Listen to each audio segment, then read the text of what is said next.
Cari telespettatori, ben ritornati con noi, con i nostri ospiti. Riprendiamo naturalmente la trasmissione con l'anno nuovo, riprendiamo le dirette, le nostre trasmissioni fresche. Avete avuto le repliche nel periodo delle festività natalizie e ci sono temi però che non sono così tanto freschi, sono caldi nel senso di estrema attualità, però purtroppo ritriti. Ritorniamo spesso sulle stesse questioni perché sembrano essere ancora irrisolte e le fasce più deboli naturalmente risentono di non risoluzione di problemi. Di che cosa parliamo? Parliamo della situazione del sociale, del sociosanitario in generale, perché sono strettamente correlati, l'abbiamo ripetuto più volte, e delle difficoltà che si incontrano quando vengono fatti a monte dei tagli importanti. Quando poi si parla di tagli lineari che il governo fa, che vanno a cascata sulle regioni e poi naturalmente sui comuni e di conseguenza sui servizi che devono essere erogati, dovrebbero essere erogati ai cittadini, purtroppo le cose non sono tanto felici e tanto semplici. Noi abbiamo un bel parterre di interlocutori e quindi ve li presento subito così capirete anche come andiamo ad approfondire il tema. Allora, ben ritornata qui con noi Rita Turati, segretario generale regionale dello SPCL del Veneto, sindacato pensionati, grazie. Con lei naturalmente Walter Sperotto, segretario regionale della UILP pensionati, WIL, quindi le rappresentanze sindacali, avete quest'onere di rappresentare i cittadini pensionati, le persone che hanno delle oggettive difficoltà. Claudio Sinigaglia, consigliere regionale in terza commissione in Regione del Veneto, quindi espertissimo, con passato di assessore anche al sociale in Comune di Padova. Stefano Valdegamberi, super esperto anche lui perché è stato anche assessore al sociale in Regione Veneto, adesso è consigliere regionale, grazie di essere qui con noi. Abbiamo sempre il nostro provocatore, tra virgolette, Luigi Sposato, questa volta in veste di padre di famiglia, facciamo così, quindi presente qui con noi in studio. Santino Bozza, consigliere regionale, anche lui con un'esperienza nell'ambito del sociale. L'onorevole Paola Goisis, responsabile politico prima il Veneto per Padova, grazie anche a lei di essere qui con noi. Abbiamo Giancarlo Acerbi, presidente della consulta Sanità e Sociale dell'ANCI del Veneto, quindi rappresenta i comuni del Veneto ed è sindaco del comune di Valdagno. Buonasera. E poi abbiamo anche il piacere di avere con noi Alessandra Brunetti, assessore al sociale di fresca nomina, quindi recentissima, del comune di Padova. Grazie anche a lei di essere qui con noi. Allora, come sempre partiamo con un servizio che è stato estrapolato naturalmente da un media nazionale che vuole essere appunto una provocazione perché un po' la questione è per tutta Italia, poi noi andremo a analizzare con la lente di ingrandimento nel Veneto che cosa succede. Vediamolo insieme. Il pericolo è per i cittadini che con un taglio ai fondi dei patronati rischiano di essere privati della tutela e privati dei loro diritti e quindi buttati in bocca a un mercato selvaggio e non regolato.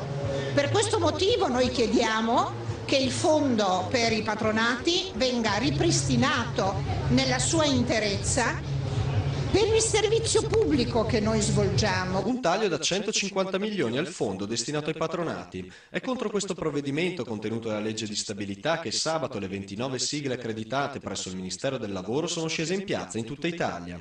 Per il segretario della CGIL Susanna Camusso, che si è unita al gazebo allestito da ACLI, INAS, Inca e ITAL in piazza San Babile a Milano, il taglio del 35% dell'aliquota destinata al fondo per i patronati sarebbe un accanimento nei confronti dei più deboli. Una cosa che si continua a non riuscire a capire perché c'è questo accanimento nei confronti delle persone e in particolare delle persone più deboli, per cui da un lato si proteggono certe fasce, ma poi chi è davvero in difficoltà avrebbe bisogno di poter interloquire con la pubblica amministrazione o rendere possibile fare per sé delle pratiche, delle procedure, gli si mette moltissimi ostacoli. Forse c'è davvero una non conoscenza di quanto è difficile la vita in questo Paese. L'appello dei patronati per la soppressione del taglio nel frattempo ha raccolto in Italia e all'estero 400.000 adesioni di privati cittadini, a cui si aggiungono la lettera indirizzata al primo ministro Matteo Renzi da parte di 200 parlamentari del PD e un emendamento soppressivo della norma presentato da 150 onorevoli provenienti da tutti gli schieramenti politici della Camera.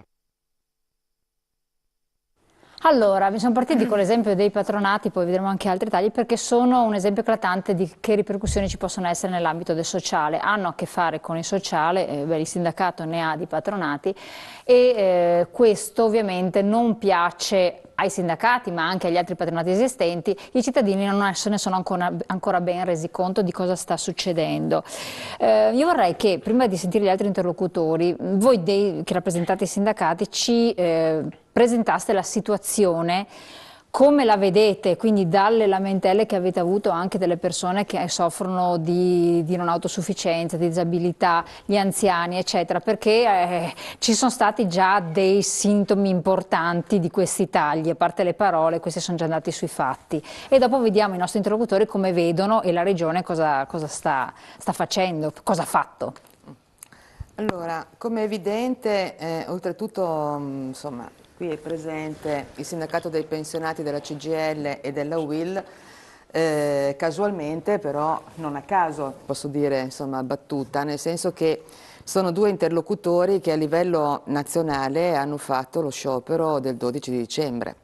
E cioè si sono presi l'onere di rappresentare una fascia di cittadini che è stata colpita, questo è il nostro giudizio, dagli interventi che i governi che si sono succeduti in questi ultimi anni, sto parlando dal momento della crisi ad oggi, e quindi in continuità anche il governo Renzi, ha fatto nei confronti appunto secondo noi dei più deboli, dai tagli che sono intervenuti nelle leggi di stabilità in tutti questi anni. E quest'anno ulteriormente è successo che si è tagliata la sanità, così come si sono tagliati i fondi ai comuni, alle province, alle regioni, che guarda caso andranno a colpire nuovamente i servizi che poi questi enti, queste istituzioni dovranno in ogni caso erogare ai cittadini sempre con meno soldi e quindi già questo, no? Un giudizio molto chiaro e preciso che in un momento di crisi non si taglia lo Stato sociale, non si ritira lo Stato dall'assistenza e dalla tutela pubblica di cittadini che perdono lavoro e che hanno sempre meno potere d'acquisto. Questo vale per i pensionati che si sono visti decurtare la loro busta paga nel corso di questi anni, sempre a fronte degli interventi che i governi, a partire dalla Fornero, ma non solo, ma parliamo anche degli vari scaloni che ci sono stati prima con Maroni eccetera, e poi anche il taglio alle rivalutazioni, ma soprattutto ai lavoratori e il fatto che non si investe invece in occupazione, in sviluppo e così via. Oltre a questo, il riferimento proprio al servizio con cui si è aperta la trasmissione, c'è un'altra cosa che è molto più subdola, no? È il fatto che oltre a come dire, individuare, diciamo così, un percorso che è di restringimento dell'intervento dell'istituzione pubblica, dello Stato nei confronti dei cittadini, del ruolo pubblico, anche rispetto al tema, ripeto, dello sviluppo e dell'occupazione, e si è intervenuti di brutto, soprattutto in questi anni, anche sul ruolo degli istituti, penso appunto all'INPS e al fatto che i tagli che ci sono stati, senza andare a toccare l'efficacia, oltre che l'efficienza di quegli istituti, pensiamo a Mastro Pasqua, che è stato per tanti anni con 25 incarichi e stipendi allucinanti, ecco, invece di andare a toccare quella roba lì che ci sono volute denunce prima di scalzarlo da quel ruolo, si è deciso di ridurre il personale, no? Di tagliare i fondi e di far sì che questi istituti non erogassero più la loro funzione per cui erano nati, cioè quelli di dare servizi ai cittadini. Si sono inventati i patronati, strutture e servizi intermedi e adesso con questa ultima legge di stabilità 150 milioni a fronte anche delle reazioni delle organizzazioni sindacali si sono ridotti a 75, ma sono comunque una cifra esorbitante. Dunque si tagliano servizi, si tagliano diritti ai cittadini, si tagliano le funzioni dello Stato, dell'INPS in questo caso, si aumentano le tasse. Qui c'è un rischio evidente che questa tensione sociale che insomma sta crescendo dappertutto, anche nelle nostre terre, prima o poi scoppi. Insomma. Sperotto, concorda su questo punto di vista? Ci sono ulteriori elementi da tirare e mettere sul fuoco? Beh, da questo punto di vista carne da mettere sul fuoco ce n'è moltissima. No, credo che dovremmo partire da questa visuale. Il Paese è chiaramente in crisi dovuto al fatto che siamo in depressione. È il primo anno che noi registriamo a tutti quanti gli effetti l'elemento depressivo del nostro Paese e questo avviene per la prima volta dopo la Seconda Guerra Mondiale. Seconda questione, ci troviamo di fronte a una disoccupazione massiccia che continua a aumentare anche per il 2015. Non sappiamo se si arresta questo fenomeno dell'aumento della disoccupazione. Aumenta, come fortunatamente l'unico elemento positivo, aumenta comunque sia la speranza di vita del nostro paese, e con questo comporta un aumento della domanda di servizi sociali, soprattutto per le fasce di popolazione anziana. Fatto questo quadro, è evidente che noi ci troveremo di fronte per un lungo periodo a una riduzione delle risorse, sia come in termini di produzione del PIL e sia come risorse disponibili. Bisogna agire su altri versanti, bisogna cominciare a agire sul versante di in che modo noi riusciamo a recuperare risorse.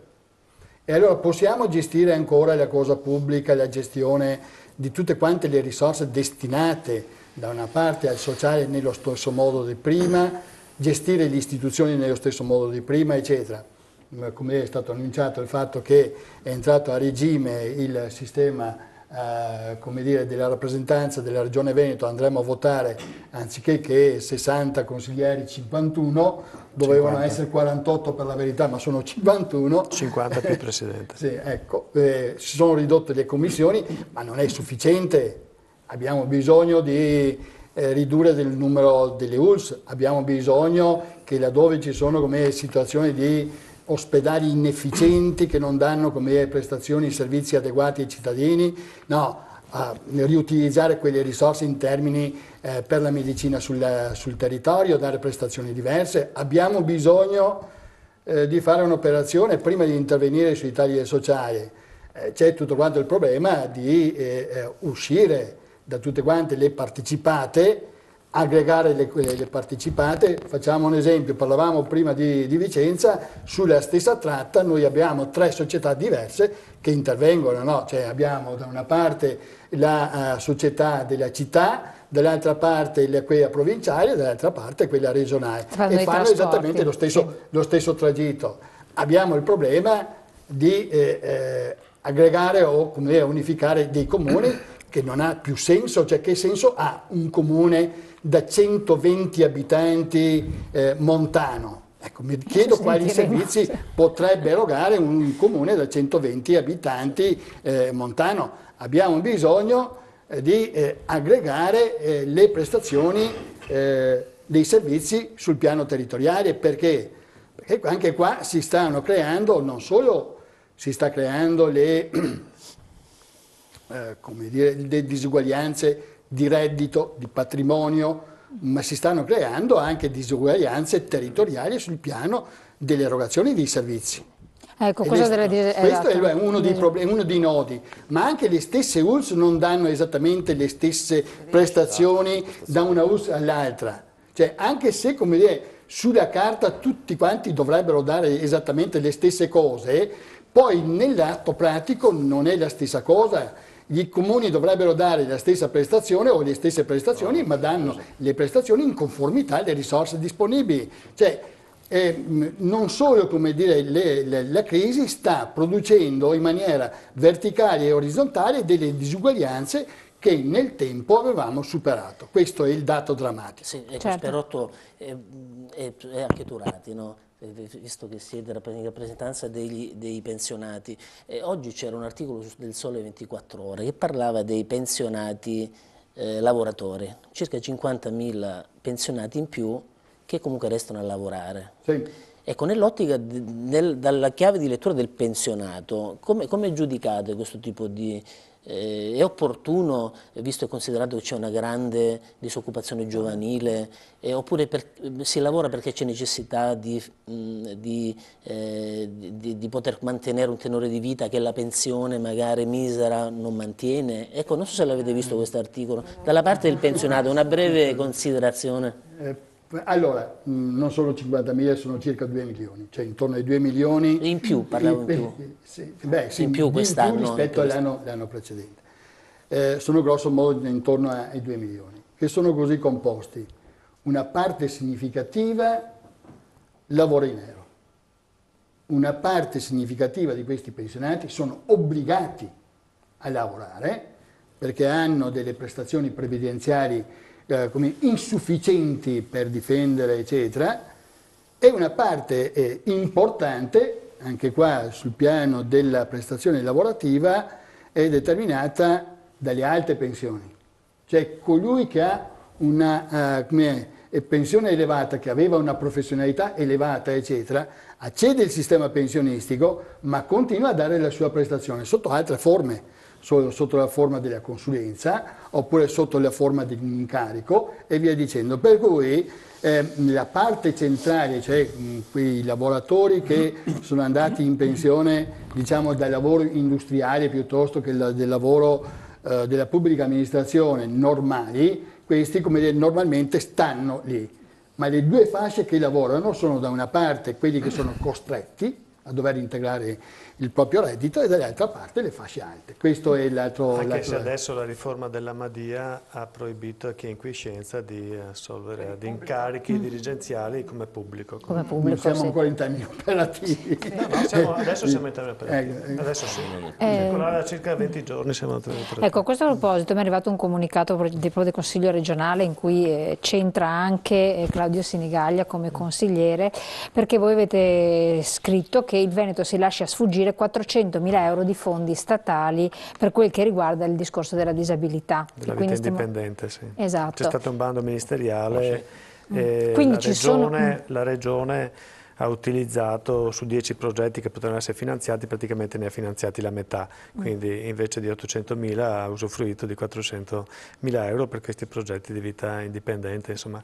In effetti volevo fare un po' il quadro della situazione a livello infatti questo nazionale, voleva essere un po'. Perché non dobbiamo dimenticare che per esempio nell'ambito sanitario il Patto per la Salute dà 2 miliardi in più rispetto all'anno scorso per il Fondo nazionale per la sanità, quindi da 110 miliardi scusate, si passa a 112 miliardi. Sì. E poi ci sono una serie a livello nazionale. Noi siamo attorno agli 8 miliardi e mezzo, il Veneto riceve dallo Stato 8 miliardi e mezzo per gestire la sanità. E l'anno scorso? L'anno scorso abbiamo ricevuto l'8 miliardi e mezzo, adesso con 2 miliardi in più vediamo, ma non è finito qua il ragionamento. Poi ci sono altri sostegni, per esempio nella legge di stabilità è stato rifinanziato il fondo per l'autosufficienza, 400 milioni, e anche il fondo per il sociale, 250 milioni. Sì, ma vediamo anno dopo anno, perché dopo chiaramente c'è una funzione triennale, ma poi ogni anno si aumenta a seconda delle necessità, perché la novità di quest'anno è stato un fondo di 500 milioni per la famiglia, che poi è stato suddiviso 250 per il bonus bebè, 250 per altre funzioni. Quindi c'è un intervento nei confronti del sociale e della sanità importante, come è vero che c'è anche un altro intervento che è quello del taglio della spesa pubblica, per cui le regioni sono stati tagliati 4 miliardi. Allora è chiaro che è stato detto, non è stato un taglio lineare, perché è stato detto alle regioni trovatevi nella conferenza Stato-Regione e decidete voi come tagliarle. È chiaro che uno pensa, ci hanno dato 2 miliardi in più per la sanità e ci tagliano 4 miliardi e quindi andrei sicuramente anche a tagliare quel fondo della sanità in più che ci è arrivato. No? Vuol dire che in realtà probabilmente quei 2 miliardi in più arriveranno meno, però saranno le regioni a dover decidere dove e cosa tagliare. Ma se facciamo il conto globalmente, per le regioni più o meno siamo agli stessi livelli dell'anno scorso, perché nei confronti del sociale, nei confronti della sanità c'è un'attenzione che continua, anche il discorso dei CAF, dei patronati, e io mi auguro che alla fine dell'anno ci sia il ripristino della quota dell'anno scorso. Perché, ma allora perché tanti si sono perché qui è stata una manovra più che politica, dirigenziale, devo dire la verità, cioè è qualcosa che è sfuggito, hanno ripristinato i 75 milioni, secondo me ripristineranno anche gli altri 75, anche perché c'è un'altra novità, che è stato cambiato l'ISEE, che è quel indicatore della situazione economica delle famiglie che consente di accedere ai servizi dei comuni, che consente di accedere a tutti i servizi, e modificando, è chiaro che i patronati, i CAF adesso devono rifare l'ISEE per centinaia di migliaia per milioni di persone, perché bisogna rimodulare l'ISEE in base alle nuove criteri. No? Quindi la situazione è di questo tipo. E chiaramente tu la affronti sapendo che c'è un taglio della spesa pubblica, 1 miliardo per le province, ma le province devono anche ridurre del 50% il personale. Proprio adesso abbiamo avuto un incontro in regione perché le regioni dovevano entro il 31 dicembre 2014 definire quali sono le competenze che aspettano la regione e quelli che passano ai comuni, e la regione Veneto, come quasi tutte le altre regioni, non l'hanno ancora fatto, ma devono farlo entro marzo, perché altrimenti tutta la parte sociale delle province a chi viene scaricato? Ci sono gli ipovedenti, i sordi, lo scarichiamo ai comuni senza passare le risorse? Assolutamente no, non è pensabile. Lo scarichiamo all'ULSS, allora bisogna trovare le risorse. Cioè ci sono delle scelte in questo momento, delle decisioni che bisogna prendere in un quadro che bisogna ricomporre tra fondi nazionali che vanno alla regione. Mi dimenticavo l'altro fondo che per esempio la regione Veneto non mette più, ma che mette il governo centrale, e quello è quello per aiutare le famiglie a pagare l'affitto. La Regione Veneto nel 2014 non ha messo nulla e invece lo Stato ha messo 250 milioni. Cioè, anche su questo dopo bisogna fare i conti. No? Da una parte c'è